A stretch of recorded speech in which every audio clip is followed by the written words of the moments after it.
नमस्कार प्रेक्षकांनो, ठरलं तर मग मालिकेच्या आजच्या म्हणजेच 4 मार्चच्या भागात आपल्याला एक जबरदस्त ट्विस्ट पाहायला मिळणार आहे. पण त्याआधी जर तुम्ही माझ्या चॅनलवर नवीन असाल तर चॅनलला प्लीज सबस्क्राईब करा. तर प्रेक्षकांनो, आता आपण पाहणार आहोत की कल्पना ही स्टूलवरून पडल्यामुळे तिच्या पायाला दुखापत झालेली असते व सूज आलेली असते. विमल तिला हळूहळू पूर्णाजीच्या खोलीत घेऊन आलेली असते. कल्पना म्हणत असते, अगं म्हटलं आता उन्हाळा येतोय ना, तर मसाल्यांसाठी मिरच्या काढून घेऊयात म्हणून मी चढले होते. काय माहिती काय झालं, कशी काय पडले. तर विमल म्हणते, बरं कल्पनाताई, मी अश्विन दादांना फोन करून विचारते. पण तिच्या लक्षात येतं की ती तिचा फोन वरच विसरलेली असते. तिथे सायलीही उभी असते. तर सायली विमलला खुणावते की मी अश्विन भाऊजींना फोन लावते. तर आता अश्विन सायलीचा फोन उचलत नसतो. त्याने पहिल्यांदा तिचा फोन उचललेला नसतो. तर ती परत त्याला फोन लावते. तर तो ओरडतच तिचा फोन उचलतो व म्हणतो, एकदा फोन उचलला नाही म्हणजे कळत नाही का काहीतरी कामात असेल, का फोन करतेस तू मला, असं तो तिला डायरेक्टच विचारतो. तर सायली आता त्याला कल्पनाबद्दल सांगते, तिचा पाय मुरगळल्याचं सांगते. तर अश्विन म्हणतो, मग मला मेसेज करायचा ना आधीच, फोन करत बसलीस ते, असं तो तिच्यावरच ओरडत असतो. तर ती विचारते, काय करू सांगा ना अश्विन भाऊजी, काही लावता येईल का पायाला, आईंना पाय उचलताही येत नाहीये. तर तो म्हणतो, आधी बर्फाने शेक व नंतर हळदीचा लेप लाव गरम गरम. तर मला हॉस्पिटलमध्ये जरा काम आहे, हे झालं की मी लगेचच घरी येतो, असं तो तिला म्हणतो. आणि म्हणतो की मी मम्मासाठी मेडिसिन्स पण घेऊन येतो. तर आता सायली फोन ठेवते व कल्पनाला सांगते, अश्विन भाऊजी म्हणालेत हळदीचा लेप लावायला, मी पटकन हळदीचा लेप करून आणते. पण कल्पना तिला थांबवते व म्हणते, तू नाही, विमल करेल, व म्हणते, जा विमल, तू करून आणजा लेप. तर आता विमल व सायली दोघेही किचनकडे जातात. तर इथे दुसरीकडे चैतन्याला पोलिसांचा मेसेज येतो की त्यांनी अथर्वचा फोन तर ट्रेस केलेला नाही आहे, पण त्यांना त्यांचे कॉल लॉग्स आणि मेसेजेस डिटेल्स मिळालेत. ते त्यांनी त्याला पाठवलेले असतात. त्यात त्यांना सापडतं की अथर्वने थोड्या वेळापूर्वी त्याच्या गर्लफ्रेंडला मेसेज केलेला असतो की मी ठरवलंय की इथे राहायचं नाही, ॲडव्होकेट गडकरींच्या घरून निघेन व रत्नागिरीला मामाकडे लपेन. थोड्या दिवसाने सगळं नीट झालं की मग आपण भेटूयात. तर आता चैतन्य व अर्जुन म्हणत असतात की म्हणजे आपल्याला रत्नागिरीला त्याच्या मामाकडे जावं लागेल त्याला शोधत. तर चैतन्य म्हणतो, रत्नागिरीसारख्या एवढ्या मोठ्या शहरात त्याला शोधणं खूप अवघड होऊन जाईल. अर्जुन म्हणतो, त्यात आपल्याकडे वेळसुद्धा खूप कमी आहे. तर चैतन्य म्हणतो, मग आपण पोलीस तपास करू शकतो. तर अर्जुन म्हणतो की नको, आपण तसं नाही करू शकत, त्याने महिपतला ही गोष्ट कळण्याचे चान्सेस जास्त वाढू शकतात. तर आता अर्जुन म्हणत असतो, आपल्याला जावंच लागेल त्याला शोधायला, मग ते कार, बस किंवा ट्रेनने असू दे. तर आता चैतन्याला पोलिसांचा मेसेज येतो की अथर्वचा फोन जिथे ऑफ झाला होता ते लोकेशन सापडलंय आणि ते हायवेवरचं असतं. तर अर्जुन म्हणतो, म्हणजे अथर्व बाय रोडच गेलाय, चल आपण लगेचच त्याला शोधायला जाऊयात, कारण आपल्याकडे खूपच कमी वेळ आहे. तर आता इथे सायली व विमल किचनमध्ये येतात. तर सायली विमलला म्हणत असते, विमल ताई, मी लेप बनवून देऊ का. त्यावर विमल म्हणते, हो ताई, तुम्हीच बनवा ना, तुमच्या हातात ना जादू आहे आणि तुम्हीच त्यांच्या पायालाही लावून द्या, मग ताई, कल्पनाताई एकदम लवकर बऱ्या होतील व चालायला लागतील. तर सायली म्हणते, मला नाही वाटत आई मला त्यांच्या पायाला हात लावू देतील, मला लेप बनवायला मिळतोय, हीच माझ्यासाठी खूप मोठी गोष्ट आहे, असं म्हणत आता ती त्यांच्यासाठी लेप बनवत असते. तर इथे दुसरीकडे मधुभाऊंना कोर्टाकडून नोटीस आलेली असते. ते कुसुमला ती नोटीस दाखवण्यासाठी बोलावून घेतात. ती म्हणते, त्यात काय घाबरण्यासारखं मधुभाऊ, आपल्याकडे अर्जुनसारखा वकील आहे जो आपल्या पाठीशी उभा आहे. हे जोशी, पवार, साक्षी आपलं काहीही वाईट करू शकणार नाहीत. तर आता मधुभाऊंना टेन्शन येतात. ते म्हणत असतात की त्यांना तारीख दिली आहे, आपल्याला तारीख आली आहे, म्हणजे त्यांना काहीतरी पुरावा तर सापडला नसेल ना, आणि मला पुन्हा जेलमध्ये परत जावं लागलं तर, असं ते काही विचार करू लागतात. ते म्हणतात, मला नाही सहन होणार ग आता पुन्हा जेलमध्ये राहणं. तर कुसुम त्यांना पाणी देते, शांत करते, बसायला सांगते व म्हणते की अर्जुनवर आपला पूर्ण विश्वास आहे ना, तो सगळं काही ठीक करेल. ती म्हणत असते की अर्जुनवर पूर्ण विश्वास आपला असल्यामुळे कोर्टात सोमवारी काहीतरी चांगलंच होईल.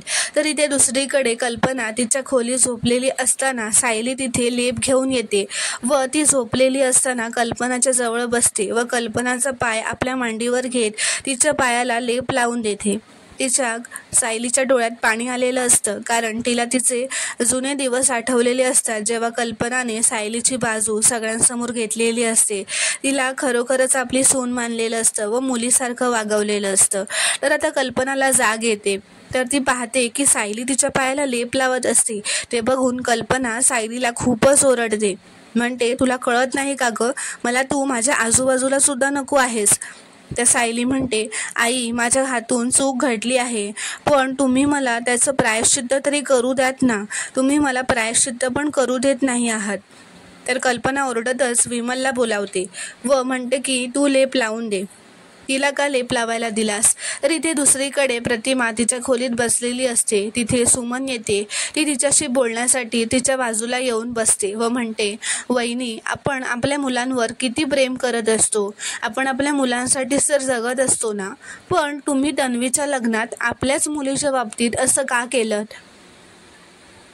आणि सायलीची बाजू का घेतलीत? तर सायलीच्या जागी तन्वी असती तरी तुम्ही हेच केलं असतं का, असं सुमन तिला विचारते. तर प्रतिमा म्हणते, हो अगं, माणूस कोण आहे हे महत्त्वाचं नसतं. तर सुमन म्हणते, पण आपलं माणूस म्हणजे आपलं माणूस ना, त्याला जे वाटतं तेच आपण करायला हवं. तर प्रतिमा तिला विचारते, मग ते चुकीचं असलं तरी चालेल का गं?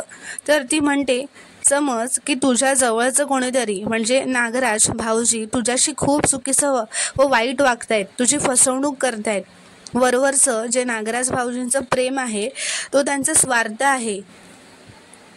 ते रविराजना सुद्धा फसवतायत, स्वतःच्या भावाच्या प्रॉपर्टीवर डोळा ठेवतायत, एखाद्या शत्रूशी सुद्धा वागू नये असं वागतायत नागराज भाऊजी आपल्याशी. तर आता हे सगळं बोलणं नागराजने त्याच्या खोलीबाहेर उभं राहून ऐकलेलं असतं. तो म्हणत असतो की या प्रतिमाला काय कळलं की काय, हिची मेमरी परत आली की काय, हिला आत्ताच्या आत्ता थांबवलं पाहिजे, हिला सगळं कसं काय कळलंय. तर आता प्रतिमा पुढे काही बोलायला जाणार असते, तेवढ्यात नागराज आतमध्ये येतो व म्हणतो, हे काय सांगतेस वहिनी तू तिला, माझ्या विरोधात भडकवतेस तिला, दादाला मी फसवलंय का, खोटे नोटे आरोप करतेस तू माझ्यावर, असं तो घाबरतच तिला विचारायला येतो. नागराज म्हणत असतो, तू पण काय ऐकून घेतेस सुमन, तुला सांगता येत नाही का तुझा नवरा सज्जन आहे, प्रामाणिक आहे ते. तो म्हणत असतो, मला दादाच्या प्रॉपर्टीतला एक पैसा सुद्धा नकोय. तर आता सुमन खूपच जोरात हसू लागते व म्हणते, तुम्ही असं आरडाओरडा करताय जसं की खरंच तुमची चोरी पकडली गेली आहे.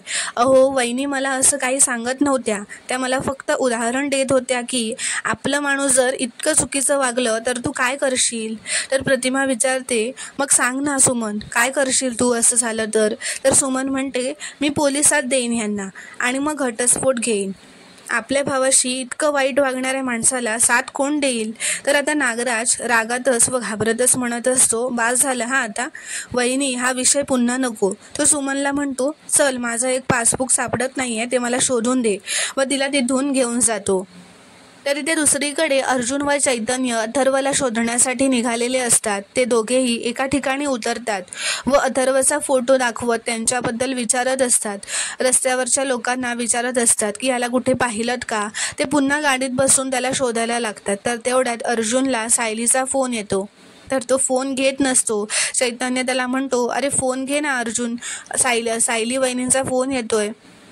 तर अर्जुन फोन उचलतो पण म्हणतो की मी मीटिंगमध्ये आहे. तर सायली म्हणते, पण बाहेर असताना तुम्ही मग कुठल्या मीटिंगमध्ये आहात.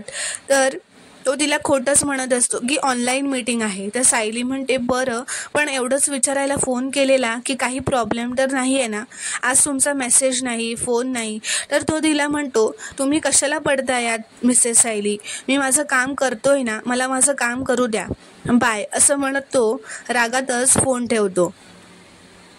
तर चैतन्य त्याला म्हणतो, अरे हो, ही काय पद्धत झाली बोलण्याची अर्जुन. तर अर्जुन म्हणतो, मी पण प्रेशरमध्ये आहे रे, आणि परत मिसेस सायलींच्या डोळ्यात मी पाणी नाही बघू शकणार, आणि हा अथर्व विचारे तो नाही सापडला ना तर त्यात अजून त्या हर्ट होतील. तर चैतन्य म्हणतो, सापडेल रे, आपण त्याला ट्रॅक करूयात, असं म्हणत ते अथर्वला गाडीतून शोधण्यासाठी पुन्हा पुढे जाऊ लागतात. तर इथे अश्विन हा अस्वस्थ होऊन प्रियाला मेसेज करत असतो, कारण प्रियाने त्याचा फोन उचललेला नसतो. त्याला तिची खूपच काळजी वाटत असते, पण ती मात्र त्याचे मेसेजेस वाचून त्याच्यावरच हसत असते व त्याची मजा घेत असते. म्हणत असते, बिचारा अश्विन माझी किती काळजी करतोय. ती म्हणत असते, असाच माझ्यासाठी वेडापिसा होत राहा, मी माझ्या टार्गेटच्या खूपच जवळ आहे. तर इथे अर्जुन व चैतन्य अथर्वला शोधत गाडीने जात असतात. अथर्वचा फोटो सगळ्यांना दाखवून चौकशी करत असतात, पण कोणालाही अथर्वची माहिती नसते. तर इथे सायलीला प्रतिमाचा व्हिडिओ कॉल आलेला असतो. सायली विचारते, काय झालं प्रतिमा आत्या, सगळं ठीक आहे ना? तर ती म्हणते, हो बाळा, सगळं ठीक आहे, पण का कुणास ठाऊक मला असं वाटलं की तू जरा अस्वस्थ आहेस, तुझ्याशी बोलूया म्हणून फोन केलाय. सायली म्हणते, प्रतिमा आत्या, खरंच मला कुणाशी तरी बोलावंसं वाटत होतं ग. आधी आईशी सगळं बोलायचे, पण आता. तर प्रतिमा म्हणते, पण आता कोण ऐकूनच घेत नाही, हेच ना? तर प्रतिमा म्हणते, आज काही झालंय का ग? सायली म्हणते, हो, हे अजून घरी आलेले नाहीत म्हणून जरा काळजी वाटते. तर प्रतिमा म्हणते, अगं तुझा नवरा कामाचा माणूस आहे, येईल तो. नवऱ्याची अशी वाट बघण्यात एक वेगळीच गंमत असते, आणि या काळजीवर एकच उपाय आहे की नवऱ्यावर डोळे झाकून विश्वास ठेवायचा. अर्जुन कर्तबगार आहे, तो कधीच हरणार नाही, मग कसली काळजी? तर सायली म्हणते, यांचं कामच असं आहे ना की सतत गुन्हेगारांशी संबंध येत असतो, म्हणून थोडीशी काळजी वाटली. तर प्रतिमा तिला म्हणते, हो, पण अर्जुनने कोणाचं वाईट केलं नाही, तर त्याचं कोणी वाईट का करेल? तू मनातली भीती काढून टाक बघू. प्रतिमा म्हणते, काय गंमत आहे ना, माझी मनस्थिती ठीक नसते तेव्हा तुझा फोन येतो. तर सायली म्हणते, हो, आणि मला अस्वस्थ वाटत असतं तेव्हा तुम्ही मला कॉल करता. असं म्हणत आता ते दोघेही हसत असतात व फोन ठेवून देतात. तर आता या दोघींचं बोलणं प्रियाने हे प्रतिमाच्या घरून प्रतिमाच्या मागे उभं राहून ऐकलेलं असतं, बघितलेलं असतं, व ती मनातच म्हणत असते, काय या दिवसभर व्हिडिओ कॉलवर बोलत असतात, वाद झाला आता यांचं. हे जे काही आहे ना ते आता प्रतिमाचा नवराच बघून घेईल, असं ती मनातच रागातच म्हणत असते. तर आता अश्विनने विमलला कल्पनाची तब्येत कशी आहे, तिचा पाय कसा आहे ते विचारण्यासाठी फोन केलेला असतो व म्हणत असतो, तुम्हीच तिची काळजी घ्या, बाकी कोणाला सांगू नका, काही लागलं तर फोन करा. तर तो नंतर बघतो की अश्विनने केलेल्या मेसेजेसचा तन्वीने काहीच रिप्लाय दिलेला नसतो. हे अश्विन पुन्हा चेक करून बघतो, म्हणून तो आता तिला फोन करतो, तर ती त्याचा कॉल पण उचलत नाही. तर अश्विन अजूनच अस्वस्थ होत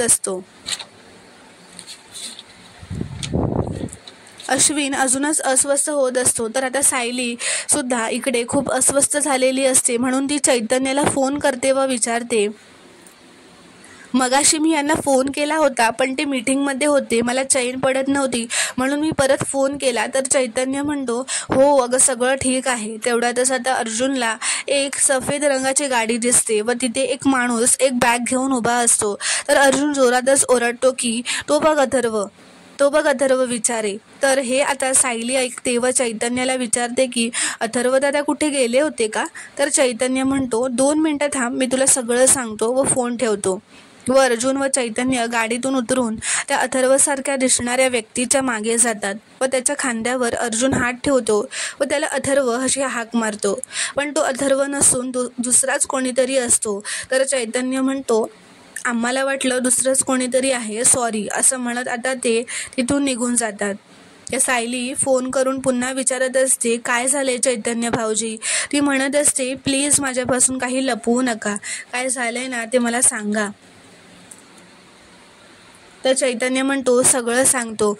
व तो म्हणतो, अथर्व विचारे माझ्या घरातून पळून गेला. तर सायलीला आता खूप मोठा धक्का बसलेला असतो. सायली म्हणते, मला संशय येतच होता, मला वाटलंच काहीतरी बिनसलंय, नाहीतर हे उगाचच माझ्यावर अशी चिडणार नाहीत. ती म्हणते, मला सांगा तुम्ही कुठे आहात, मी लगेच इथे येते. तर चैतन्य म्हणतो, तू इथे येऊ नकोस, आम्हाला अथर्वच्या मागे कुठे कुठे जावं लागणार आहे हे आम्हालाच माहिती नाही, तू घरीच थांब, असं तो तिला म्हणतो. तर सायली म्हणते, मी घरी थांबले ना तर माझ्या मनात नको नको ते विचार येतील, तो म्हणतो, आम्ही आता रत्नागिरीच्या रस्त्याला आलोय आणि तुझ्यासाठी थांबायलाही आम्हाला आता वेळ नाही आहे, त्यामुळे तुझी काही मदत लागली ना तर आम्ही कळवतो. ती म्हणते, ठीक आहे, काळजी घ्या. अर्जुन म्हणतो, झालं सांगून, आता जाऊया पुढे. असं म्हणत ते दोघेही गाडीत बसून निघून जातात. तर मित्रांनो, पुढील भागात आपण पाहणार आहोत की आता अर्जुन रात्री उशिरापर्यंत घरी न आल्यामुळे कल्पना व प्रताप सायलीला विचारत असतात, काय झालंय, अजून अर्जुन घरी नाही आला का? तर इथे दुसऱ्या दिवशी सकाळी अर्जुन व चैतन्य हे रत्नागिरीला पोहोचलेले असतात. त्यांना अथर्व विचारी हा सापडलेला असतो. अर्जुन त्याच्या जवळ जात त्याला म्हणतो, तुला शोधत आम्ही इथपर्यंत आलो. तुला माहिती होतं ना की तुझी साक्ष किती महत्त्वाची होती. ते तुझ्यामुळे एक निर्दोष माणसाचं आयुष्य वाचणार आहे, हे कळत नाही आहे का तुला? मग तू का पळून आलास? असं अर्जुन अथर्वला खूपच रागात विचारत असतो. तर प्रेक्षकांनो, पुढील भाग पाहणं खूपच रोमांचक ठरणार आहे. व्हिडिओ पूर्ण बघितल्याबद्दल धन्यवाद.